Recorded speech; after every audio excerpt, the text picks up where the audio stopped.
Everybody, and welcome to the Select Board meeting of May 5th. Please join us in the Pledge of Allegiance.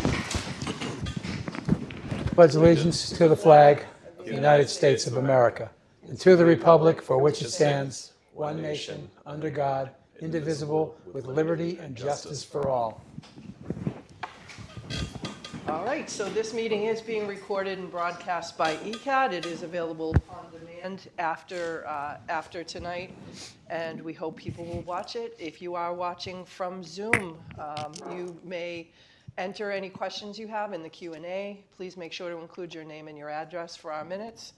And I will have the board go around and introduce themselves to ensure that we have a quorum, starting with Jamie. Jamie Stebbins. I'm Jennifer Stacy. I'm Mark Lamb. Dottie Fulgenetti. Craig Barger. And we have Town Administrator Connor Reed, Assistant Town Administrator Sean Dugan, and Executive Assistant Elizabeth Hegg. So we are going to jump right into this, and let me see. We have a public hearing at 6 o'clock, and Craig is going to read the public hearing notice. The Select Board of Easton, as licensing authorities pursuant to Mass General Law, Chapter 166, Section 22, will hold a public hearing in the Colleen A. Corona Boardroom, 136 Elm Street, Easton, Mass., on Monday, May 5th, 2025, at 6 p.m. to consider and act on a petition of Massachusetts Electric Company, doing business as National Grid and Verizon New England, Incorporated, to install one JO pole on Bay Road, beginning at a point approximately 350 feet south of the center line of the intersection of Foundry Street and Bay Road, in accordance with petition for plan number 310-76764, dated April 14th, 2025, as shown on file with the Select Board's office. Thanks, Craig. So this is, as Craig said, to install a one JO pole on Bay Road beginning at a point approximately 350 feet south of the center line of the intersection of Foundry and Bay Road. And National Grid is going to install a new P168-50 and 61 VS recloser. Do you want to come up and introduce yourself, and then the board may ask you questions?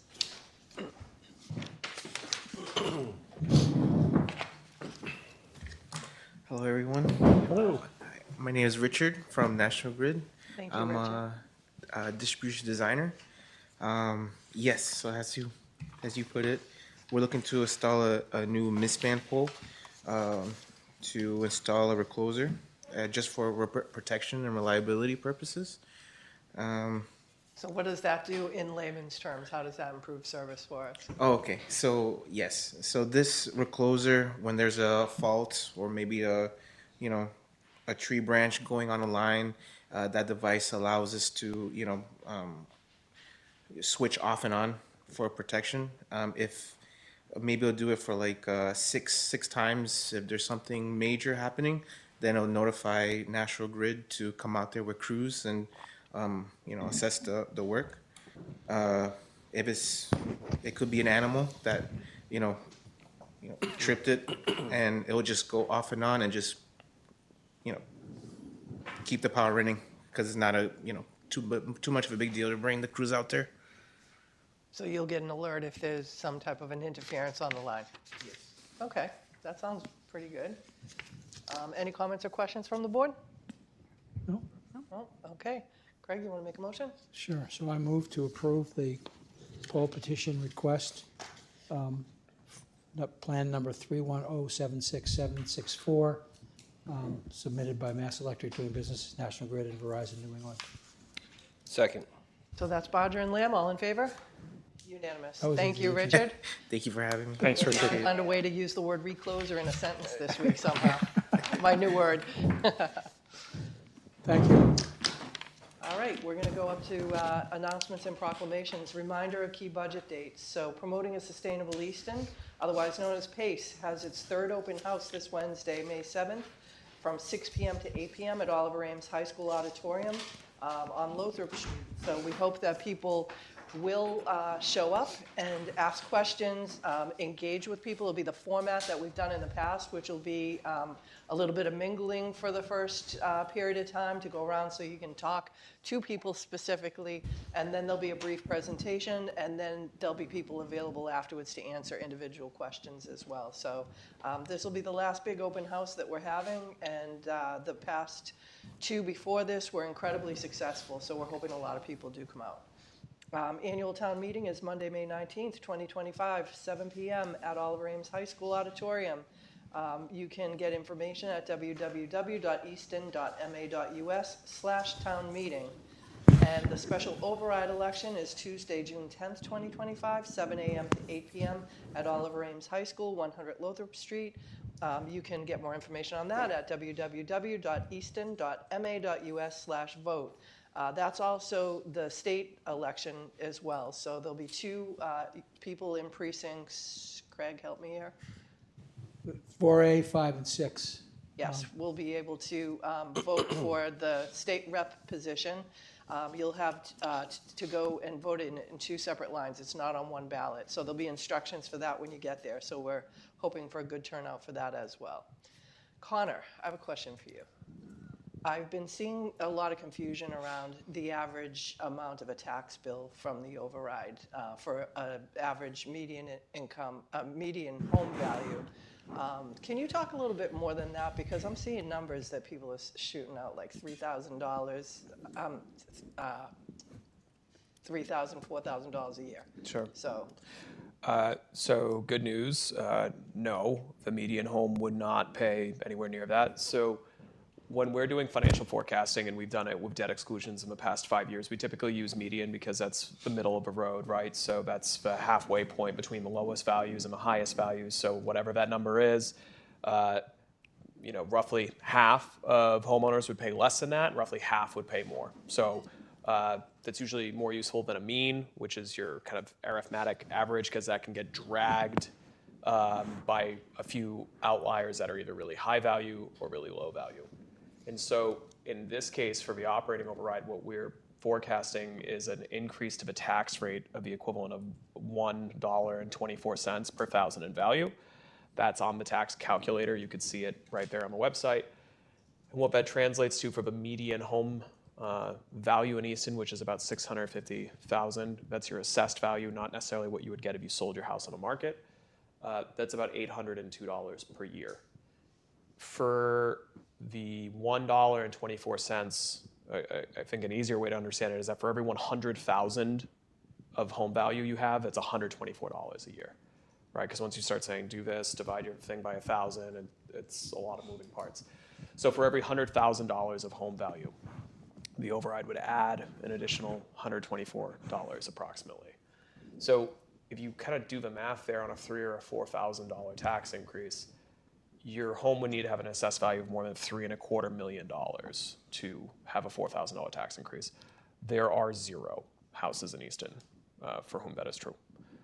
For a $3,000 tax increase, your home would need to be worth about $2.4 million. There are fewer than 10. So for 99.9% of homeowners, those numbers would not be accurate. 89 to 90% of homes in Easton are valued at or below, assessed at or below 1 million.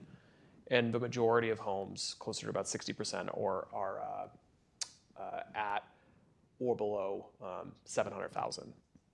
So it's none of this to say that's not a, the $1.24 per thousand won't have a meaningful impact. Again, the median home, you're looking at close to $800 a year, $200 a quarter, but 3,000 to 4,000 would not be representative of accurate. So that would be almost a so that's 40% increase for your median home. Right. That's not what we're talking about.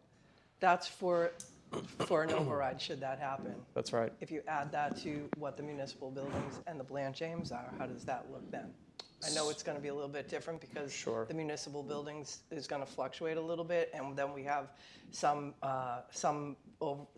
previous overrides coming off a little bit, so there's going to be some movement in there, but. Sure. So the Blanche Ames project was approved in 2019.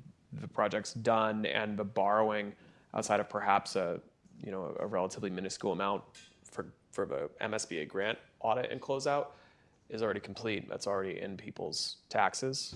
When that was forecast for voters in 2019, and I'm doing this without the slides in front of me, so forgive me if I'm off by a few dollars, but I believe the estimate we had at that time was a impact for your median home of about $430 something per year for the Blanche James project.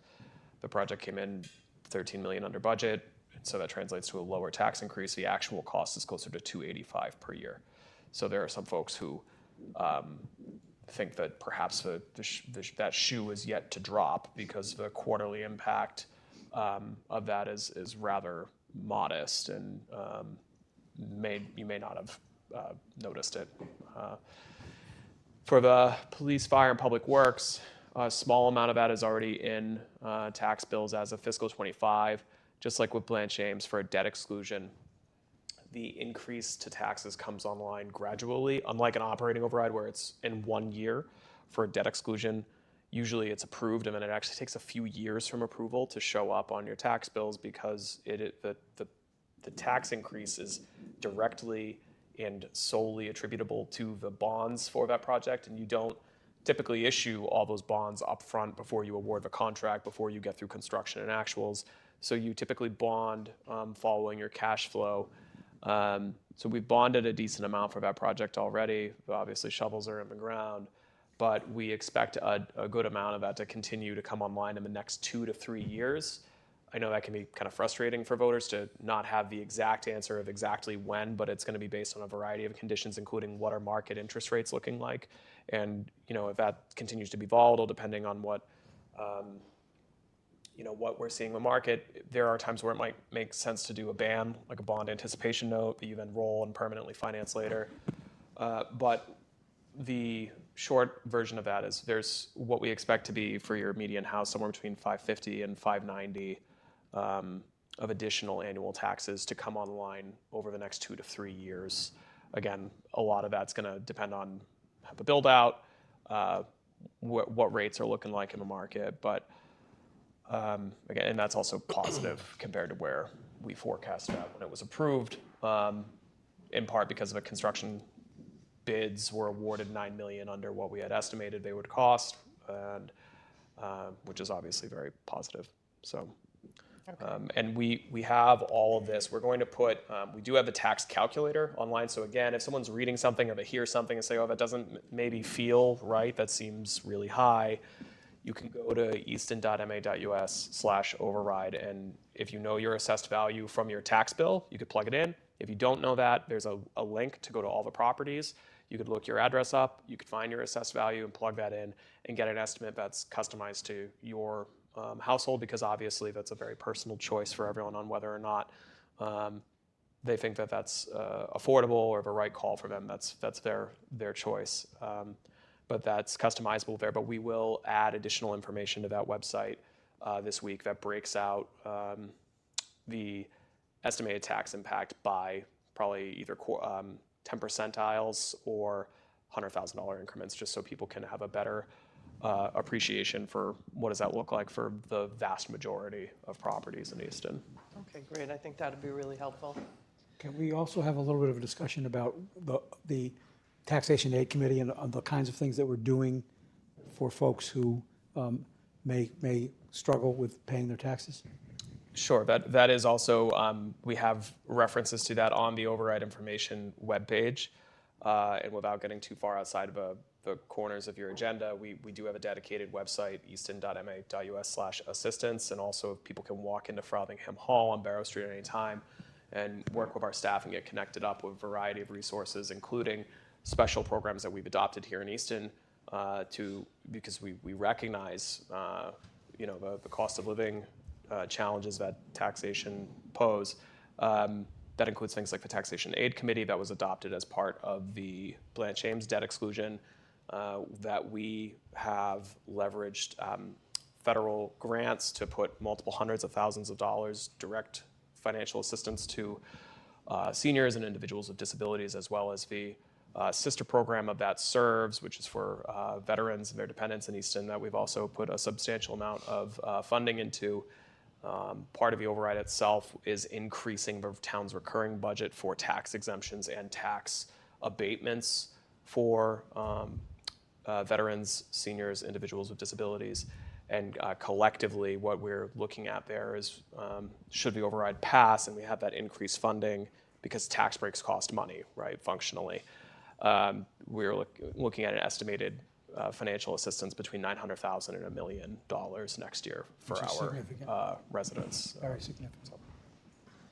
And one other thing to add is that if people have disability and they need assistance for town meeting or elections, let us know. I think there is a contact on the website, on the town meeting page. We do have listening devices in the auditorium, and we'll make reasonable accommodations for people, so please let us know about that. All Thank you, right. Connor. Thank you. Next up, we have some liquor licenses. So we're going to do them in order for a one-day liquor license. We have a private wedding at Oaks Ames Memorial Hall, 3 Barrow Street on May 25th from 3 p.m. to 9 p.m. Any comments or questions on that? Nope. Craig? So I move to approve the one-day liquor license for a private wedding at Oaks Ames Memorial Hall, 3 Barrow Street, May 25th, 2025, from 3 p.m. to 9 p.m. I'm sorry, go ahead. Second. That's Bodger and Lamb. All in favor? Unanimous. Charity Guild of Brockton, a reception at the Shoveltown Brewery, 50 Oliver Street, May 19th, 4 p.m. to 10 p.m. Any comments or questions? Nope. Is Frank here? He wants to talk? Online as well if you want me to Oh, vote him okay. for the next two. Sure.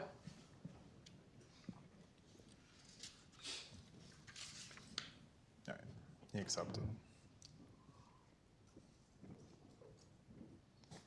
The Charity Guild is an amazing organization in Brockton. They have a very big food pantry, and they service a lot of residents in the region. He's on, but All right, well, I could just do the, Frank, you can unmute if. Okay. Sorry, it took a while for the Zoom to catch up. Yes, this is the Charity Guild. Great organization in Brockton. They do great work. They've had their reception with us for a few years. This is to add actually beer and wine to allow them to host their guests, and it's a fundraiser for them for this year. We've done it, I think this is our third or fourth year doing it with them. And again, I can't speak enough about the great work that these guys do. And yeah, that's pretty much it. All right, thank you. thank you, Frank.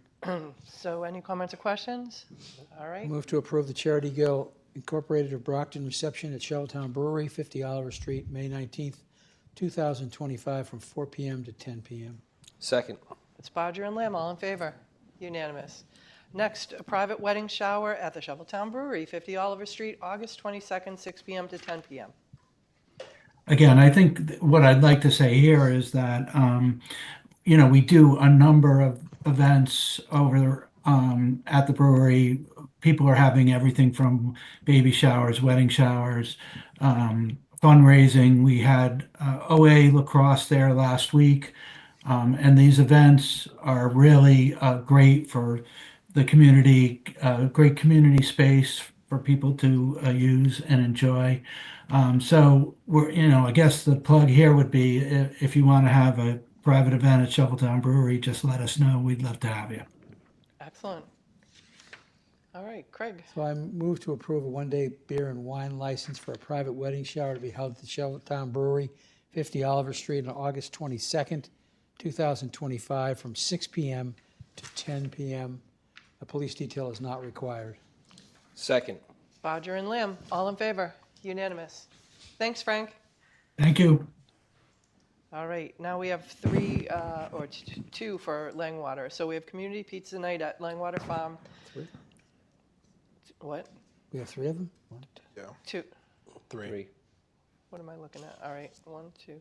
Oh, I was reading the Jimmy Fund first. So, all right, so the first one is May 23rd, 2025, 4 p.m. to 8 p.m. with a rain date of May 24th. The second one is another community pizza night at Langwater Farm, 215 Washington Street, May 30th, 4 p.m. to 8 p.m. with a rain date of May 31st. And the third one is a Jimmy Fund fundraiser at Langwater Farm, May 31st, 11 a.m. to 3 p.m. with a rain date of June 1st. We can make a motion and nominate that as a slate. Any questions or comments from anybody?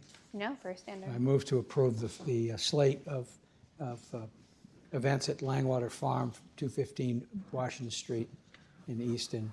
Police detail is required to assist with traffic on all three of them. Second.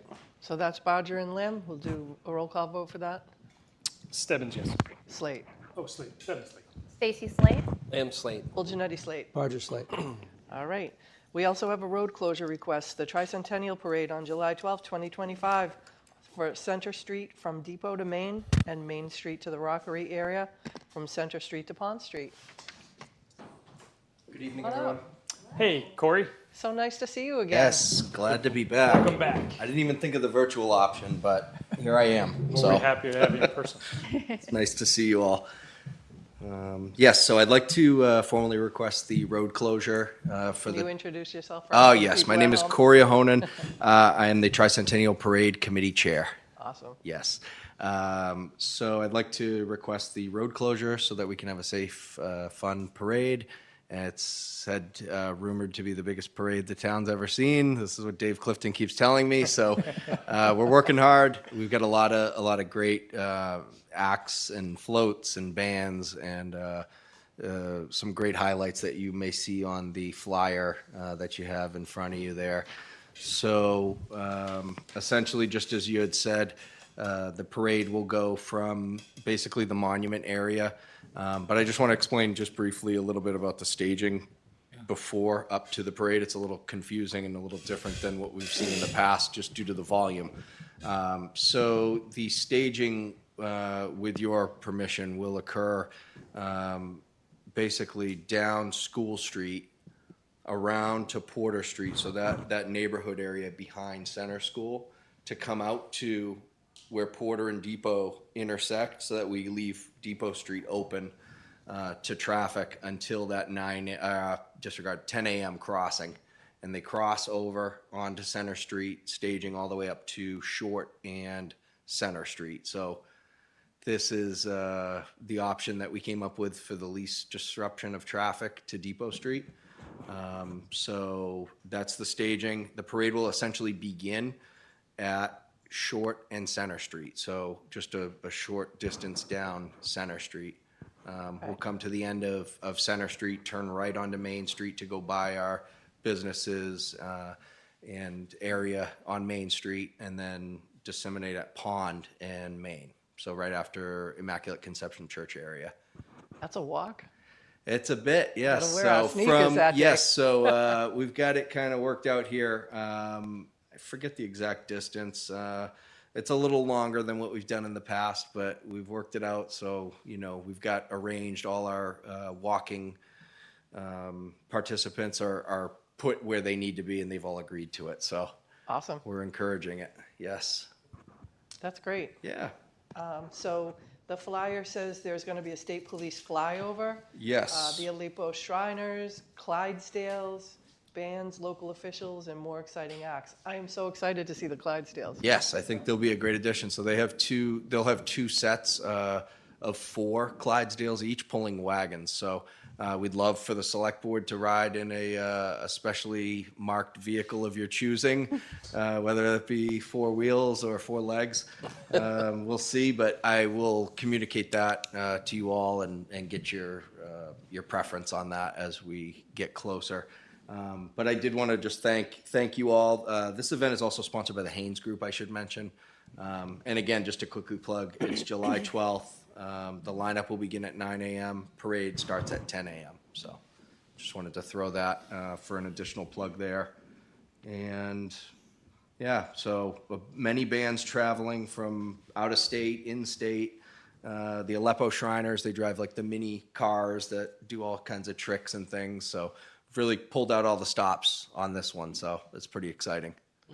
This is really great, and it's, not lined up with, July 4th or anything, so this is really probably going to, when other places have parades all at the same time, they probably diminish some of the people that are attending, so this will bring a lot of people in, I'm That's sure. what we were hoping, was to not compete with any Yeah. local events or anything like that, so. Excellent. Yeah, and I'm sorry, just one last request of you all that I would add to is we'd love to see as much of our, state delegation as possible. So with your help, we'd like to invite those folks, potentially including the Gov or LG, if possible. And that would be wonderful to see those folks. At the state level, my current employment now, we're celebrating the 250th. So to celebrate a 300th, I think is a really big deal. And I think it's worthy of an invite there. So hopefully we can arrange something like that. We invited the governor and lieutenant governor. Outstanding. And we're still got the legislative delegation as well. Great. Waiting to hear back from them. Awesome. They said they wanted to walk with you. No, I'll be running around trying to figure out where everybody is probably. Awesome. Any questions, comments? Jamie? I hope the Shriners have that Suburban with the ramp that goes over it, and they drive the go-karts over. You've seen them. Okay. I love that. I hope haven't they're seen them there. before. No. So that's all I'm saying, but I can't wait to attend and be part of it. So thanks, Corey. Thank you, Jane. No questions. It's just really exciting. And it's like one of those things, like, it's real, it's here, it's coming. So thank you for all your hard work on this and to the whole committee for everything they're doing. Thank you. This is a once-in-a-lifetime experience. It's going to be. I can't thank you enough for putting it together. Brian, thank you. Yeah. I'm really looking forward to it. Having been on the Tricentennial Committee and hearing about this, it's becoming real, which is great. Oh, It's yes. terrific. Many meetings. It's fun. Yeah, a lot of hard work by a lot of people, Absolutely. and every event so far has just been amazing. Sometimes there's some hurdles to overcome, like weather, and worked around that, and really successful events. So thank you so much, and thank you for leading this. You know, this is going to be really exciting for you as well, I hope. Absolutely. I'm honored to do it. So All right, Excellent. so we have to vote on the closure? Right, so I move to approve the Oh, I'm road. sorry. Shriners got some. Sorry? Sorry, I didn't Just see for it. anyone who's listening at home, I assume part of this, when you're looking at queuing and all this, is access to school and Porter.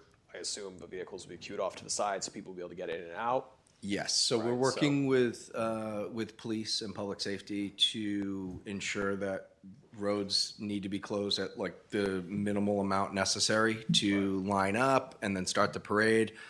So we're working closely to make sure that is all in line. And yes, one lane Going to of maintain closure. local access. We want to also, now that we have the flyers, which actually I got that final version today, so we were lucky to get that in time for tonight's meeting. Want to notify neighbors as soon as possible of these things too, just so they can plan ahead and just be considerate of that as well. So Yeah, thank you. makes That's a lot of exactly what I was thinking, to make sure that, you know, it's an exciting thing, it's going to be a fun thing.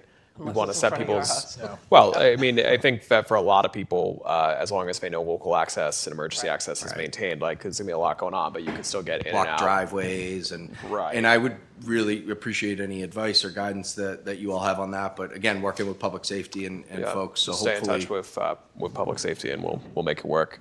And then I assume parking. I mean, for people, they're just going to be, you're kind of parking around town and walking So to Center Street, right? We're going. I'm glad you asked. I didn't want to take over the meeting with all this information, but OA, we've been offered to for spectators to park there and walk. We're targeting for a lot of the spectators to come from all the neighborhoods off of Center Street. I mean, it's just, you know, many people live there. Not me, but many people do. So, and then we have staging areas where people can park and get rides from buses that we'll contract, and then we'll have a limited number of accessible shuttles from Health and Community Services as well. So, working out details there. For a lot of the events that the Cultural District does, we have a map that we put out, like a know before you go. Yes. Where is everything? Where are the restrooms? Where are, How do you I know, where park? can you park? Where can I park? Where food stations are, water stations, things like that. So we get a lot of great feedback on that, because if you're coming and you're not familiar with the area and you're not sure where to go, especially if you're blocking off main streets like that, so that might be helpful too. Definitely, will do. Thank you. Awesome. All right, Greg? Okay, so I move to approve the road closure request from the Tricentennial Parade Committee on July 12, 2025, Center Street from Depot Street to Main Street, and Main Street, the Rockery area, from Center Street to Pond Street. Second. That's Bodger and Lamb, all in favor? Unanimous. Great, You all. congratulations. Have a great night. Have a Nice good to night. see you. Thank Thank you. you, Corey. All right. Item 5, discussion and vote to sign a letter of support for Easton's open space and recreation plan. Sure, thanks, Dottie. There's a memo in your packet from environmental planner Carlino. As you recall, Ms. Carlino was in earlier this year to give a presentation of a draft open space and recreation plan report. This work is mandated by the state to stay in compliance with various grant funding. Jennifer and the team have done a tremendous amount of work on this, done a lot of surveys, gotten input from the public and boards, and are nearing the point where they are ready to finalize. And so she has requested a letter of support for the open space recreation plan, and that draft letter is in your packet. Provided you are comfortable with doing so, I would ask the board to make a motion to approve the letter of support. And have me sign it? Yes.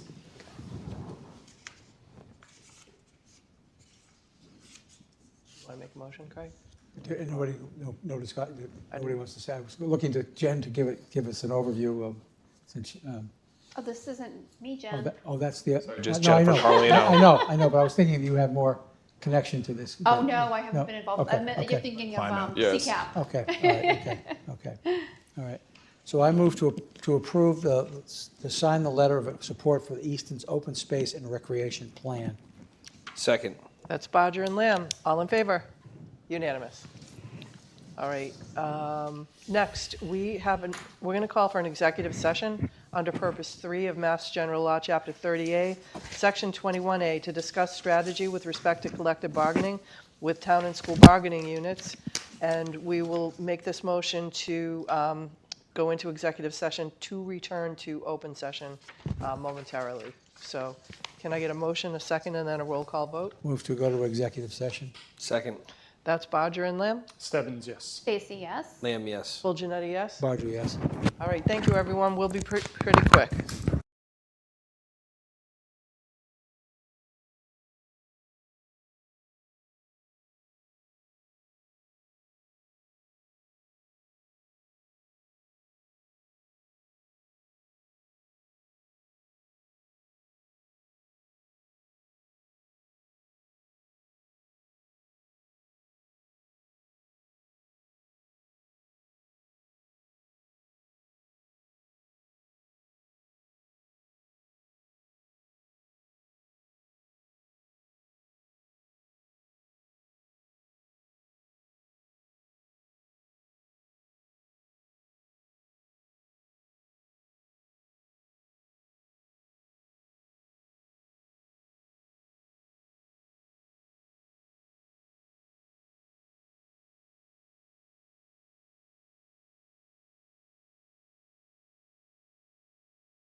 Okay, great. So thank you for your patience as we just completed an executive session. As you may recall, a few weeks ago, we were talking about contributions to OPEB through our unions, and the select board just voted to ratify this new agreement, and Connor is going to give us some details on that and read a prepared statement. Sure, thank you, Dottie. So I'm pleased to report that the Select Board has ratified an agreement with town and school unions to begin employee contributions to the town's OPEB trust fund starting this July. OPEB is the acronym for Other Post-Employment Benefits. That is functionally Easton's employer portion of healthcare premiums for retirees. This agreement will see employees start to take deductions from their paychecks to contribute to this fund, which was established by town meeting years ago to build dedicated reserves against the unfunded long-term liability of retiree health insurance premiums. This is something that we have been working on with our partners at the bargaining table for at least the past 5 years. It is a significant contribution to the town's long-term fiscal stability by our employees, directly from our employees, that coupled with our annual budgeted contribution to the OPEB trust will increase funding to that trust by nearly $2 million in the next 10 years. During really hard budget years like this, voters can sometimes feel like town governments simply put their hand out for a tax increase as our first line of defense when we have a budget gap. I know I speak for myself, I speak for the select board, that we don't believe in that approach. That's why we have saved millions through budget efficiencies like regionalizing services, whether that's 911 dispatch with 3 other communities or consolidating multiple departments to reduce administrative spending, cutting public energy consumption.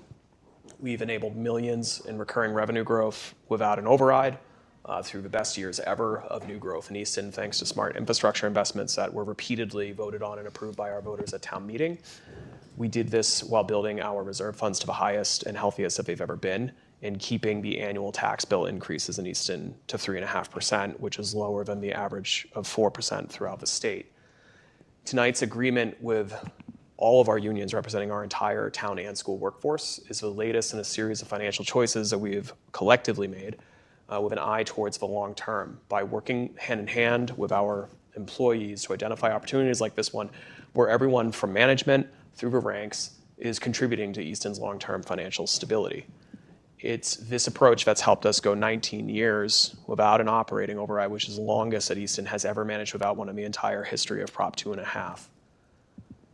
It's important to remind folks who might be hearing this on TV or read about it later that the employees who have agreed to these contributions to the trust fund have seen their share of healthcare premiums rise by the same 20% figure that we have seen on the employer side in the public budget.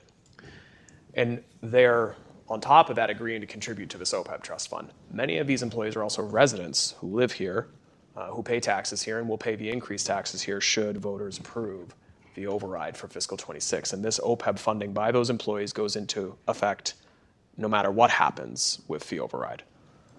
I say this not to minimize the significance of the choices our voters face. They're very significant, but to highlight that our public workforce recognizes that significance too, and that they are also here at the table to be part of the solution to the financial challenges we face. I want to thank all of our unions who make up what is called the Insurance Advisory Committee, which also includes representation from our Bristol County Retirement Board. I'd like to specifically recognize and thank union leaders that group selected to work on the details of this. For the Easton Educators Association, that includes Amy Meehan and Zach Dyer. For Southeastern Public Employees Association, which has many units spread throughout the town and the schools, Bill Casey and Karen Diamond. For Easton's firefighters, a local 2790, Chris Mills, and then also for Bristol County retiree rep Bill Downey, who's a retired fire captain from Easton. The whole Insurance Advisory Committee put in a lot of work on this, but those folks in particular really rolled up their sleeves and wanted to be part of a solution to help the town's long-term finances, and I appreciate that. The town's extremely appreciative of all the town and school union leaders and all of their members for working on this. to support the public's long-term financial strength during a hard year. I know I speak for all of us when I say that I am appreciative of them and that the select board is too. So, thank you. Excellent. And yes, the select board also just wants to recognize and thank the relationship, the trusted relationship, honestly, that we've built up over the years through you, Connor. And, you know, we've been able to work together to come up with solutions that really benefit the people in the community. So thank you very much for you personally and for the people involved, the union reps that made this happen and made these great concessions.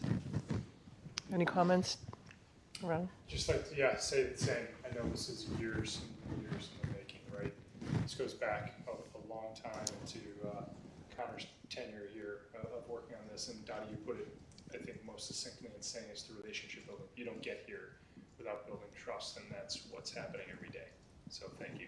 Yeah, there's nothing I could say better. Just very grateful for all of the collaboration with all those involved. No comments. It speaks volumes of our relationship with our workforce, and it's very much appreciated. Do you want to mention that you have recused yourself? Yes, so the no comment is due to me having to recuse myself. All right. All right, so we're going to take a vote on this. You already voted it, but you can, particularly with recusal noted, if you would like to take an open session vote, you may certainly do so. So this is to enter into the MOA with the town and school unions relating to OPEB contributions. Second. So that's Fulgenetti and Barger, and Roll call. roll call vote. Stebbins, yes. Stacy, yes? Fulgenetti, yes? Barger, yes. So that's 4 yes and 1 recused. And item 7, potential discussion and vote regarding retiree health insurance contribution rates effective January 1st, 2027. Sure, thank you, Dottie. So as a component of this negotiation, the board has adopted a graduated schedule of declining employer contributions to future retiree health benefits as part of a strategy to control those long-term costs. With this OPEB funding now coming online this July, effective immediately, part of the trade there is while the 75-25 will still drop to 70-30 in January for future retirees, the second layer going to 60-40 in 2027 would be rescinded, which is consistent with what your public vote was back in March. And there's a motion prepared for you to effectuate that. Okay. I move to amend the relevant portions of the March 10th, 2025 vote to adjust future retiree rates as follows. That the reduction of the employer share of health insurance premiums for retirees based on date of retirement, specifically for those who retire on or after January 1, 2026, shall remain unchanged from the March 10th vote, and for those retirees, they shall contribute 30% and the employer shall contribute 70%. And further, that the reduction of employer contributions from 70 to 60% effective January 1st, 2027 is rescinded. Okay. So that's Barger. And someone want a second? Second. Barger and Stacy. And we'll do a roll call vote on that as well. Stebbins, yes. Stacy, yes? Fulgenetti, yes? Barger, yes. And Lamb recused. And then finally, discussion and vote number 8 to update the select board policy number 52A, financial management guidelines related to non-union employee payroll contributions to the OPEB trust fund, which is just a housekeeping issue, if you will, based on the votes that we just took to update that policy. Sure, thank you, Dottie. One of the items that is important here is ensuring that town employees who are not union, which is actually a very small number, but that there is equity there with our union employees who have agreed to this MOA and this OPEB trust funding. And so your existing financial management policies contemplate the OPEB trust fund and things of that nature. And so there's a couple of modest changes here shown in track changes in your packet that acknowledge that the town will endeavor to bolster recurring contributions to the OPEB trust fund through employee contributions to said trust This policy shall apply to all non-union personnel consistent with comparable language and dollar amounts agreed to by union personnel. So this would ensure that come this July that non-union personnel, myself included, are contributing as our employees are. So I would ask for the board to, if you have any questions, I'm happy to answer them, but if not, take a motion to update the select board policy relating to non-union employee payroll contributions as presented. Okay. Any comments, questions? So I move to update the Select Board Policy Number 52A, Financial Management Guidelines related to non-union employee payroll contribution to OPEB Trust Fund. Second. That's Bodger and Stacy. Stebbins, yes. Stacy, yes. Full Janetti, yes? Barger, yes. And Lamb recused. Awesome. Well, that's a huge congratulations. I just want to underscore, again, that was, like Jamie said, years in the making, and I'm very happy to have that done. Town administrator notes. I don't have anything specifically prepared, but given this is our last meeting before town meeting, I think it's appropriate to remind folks we had the PACE open house on Wednesday, as we started the meeting with, and to say thank you to that committee, to the chair, Tom Broussard, the vice chair, Nancy Donahue, and everyone on that committee. That was a really intensive process that everyone committed to for many, many, many months. And tying back to as we head into annual town meeting for 2025, a lot of folks are engaged, a lot more, frankly, than I think would be had PACE not existed. But perhaps they hadn't been at past town meetings. PACE was created by a vote of town meeting, right?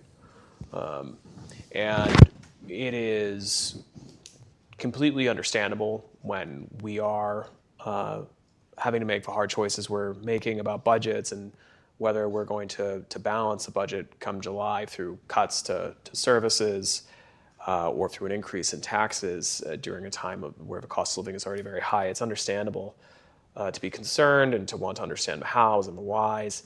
And it's important, no matter where people land on that side of that issue, I think that I would like to remind folks that that committee is made up of their neighbors, and that those folks put in a tremendous amount of work, unpaid work, for them to try and spend the time to go through every single dollar and cent of spending of the town and schools. And to get a 19-person group, although of course there was quite a variety of diversity of opinion, anyone who watched any of those meetings I think would acknowledge that.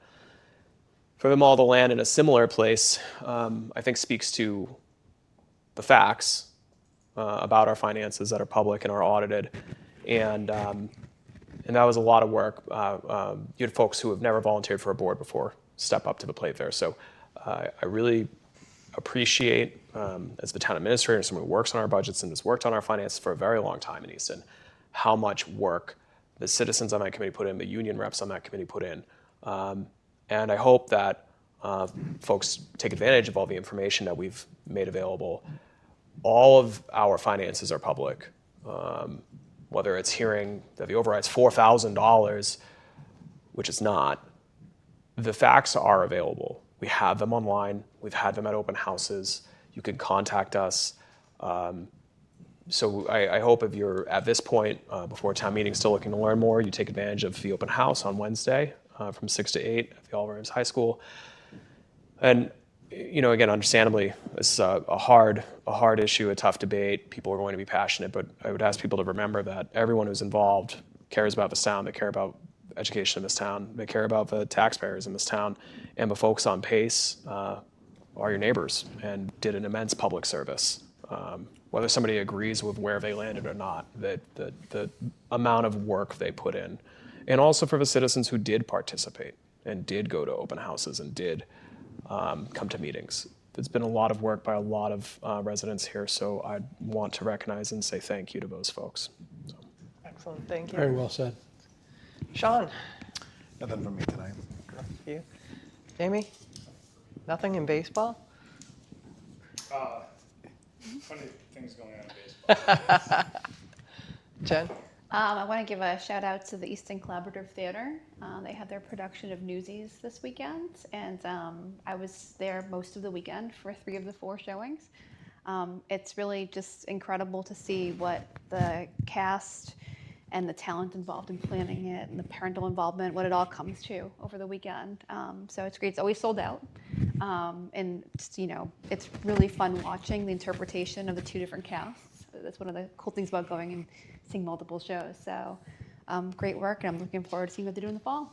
Oh, that's nice. Mark? No comments. Nothing. All right. I just want to say, I like to pull up the town crier and kind of give it a glance and see if there's anything promising that I missed. And there's so much stuff in there, I can't list it all. It leads with the Pace Open House and town meeting that we've talked about, but there's so many events going on from all different parts of the community. So if people are not getting the town crier, I'd encourage you. I see Jen encouraging people to be on there as well. Go on the town website, scroll down to the bottom left, and you'll see a link to join the town crier.